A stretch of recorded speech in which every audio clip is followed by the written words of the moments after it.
Kyrgyzstan में संसदीय चुनावों के खत्म होने के एक हफ्ते बाद ही सांसदों ने एक राष्ट्रवादी नेता को प्रधानमंत्री चुना, जिसे जेल से छुड़ाकर सीधे सरकार का प्रमुख बना दिया गया। हाल ही में किर्गिस्तान में एक असाधारण संसद सत्र के दौरान सदीर जापारोव को सांसदों की बहुमत का समर्थन मिला। हालांकि ऐसा पहली बार नहीं जब जेल की सजा काटने के महज कुछ दिनों के भीतर कोई राजनेता सरकार का प्रमुख बन गया हो। इससे पहले भी कई ऐसे राजनेता रहे हैं जो जेल से निकलकर सत्ता के सिंहासन तक पहुंच चुके हैं।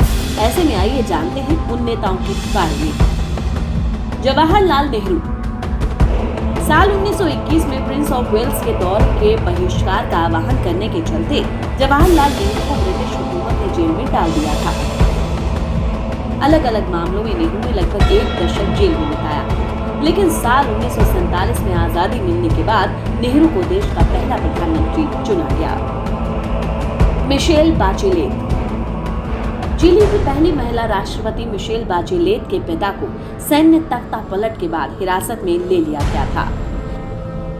जेल में मिली यातना के चलते साल 1973 में उनकी मौत हो गई।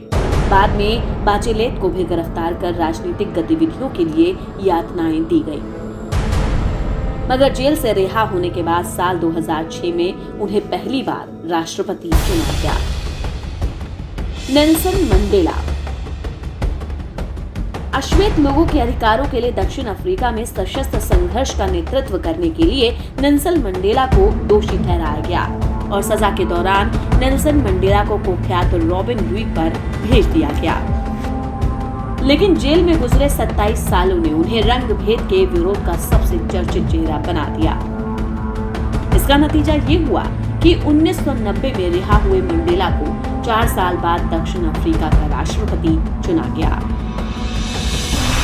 आंग सान सू की नोबेल पुरस्कार से सम्मानित और लोकतंत्र के लिए सैनिक सरकार का शांतिपूर्ण तरीके से विरोध करने वाली आंग सान सू की एक जाना पहचाना नाम है।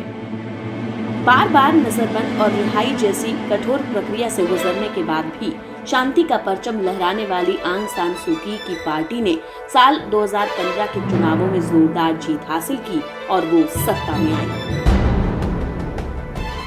Bureau report.